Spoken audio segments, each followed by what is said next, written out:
Rebuilding in the Palisades is picking up, but thousands of families are still in limbo. Tonight, real estate expert Anthony Marguleas breaks down the permit backlog, which neighborhoods are falling behind, and why many burned out lots are just sitting empty. Anthony, you have been a resource we've leaned on throughout. You've taken it upon yourself to learn not just about the Palisades fire zone area, but also the Eaton fire, and you personally lost your home. So this is personal and professional for you.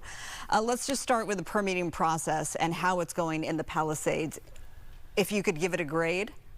It's going better. It's going better. 400 properties have actually submitted for permit approvals. There's been about a dozen that have started construction.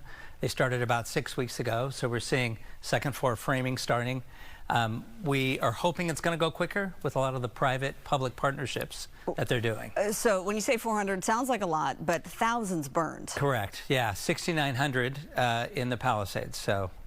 And then over 9,000 in Eaton fire. Of course. So. Now, what do you need? What do residents need to make the process speed up? I think better communication with the building department and with the consumers who are submitting their plans. Right now, it's supposed to be a 30-day like-for-like. It's not as quick. It's quicker than it's been, but it can be even quicker.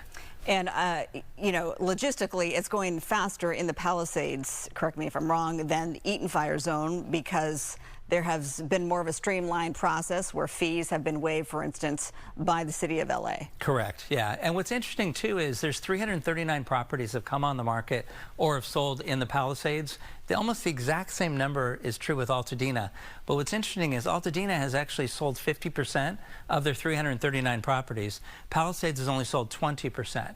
So Altadena properties are selling at 102% of what their asking price is in 14 days. The Palisades is actually taking about 45 days, and they've only sold about 20% of the properties that have come on the market. And do we think that has a lot to do with the price of the property? It's 100% the price. Okay. Yeah, it's 100% the price. Okay. Yeah. When we had you on before, I profiled you before going on maternity leave, of course, and you had predicted that most people would rebuild and not sell. Are we seeing that? Yeah, we're looking at about 25 to 30% are choosing not to rebuild, either because they're underinsured or they have no insurance.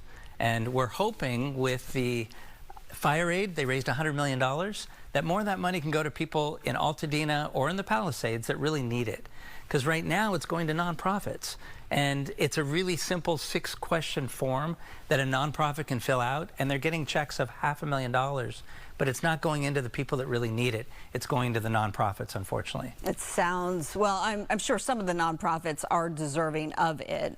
They are deserving of yes. it, but it needs to go into individuals' hands who really need the money. Sounds like we should do some digging into that. That would be a good story, Marla. Yeah, I think that's going to be a good story. That would be a great one. For people who are, you know, contemplating, should we sell right now? Should we not?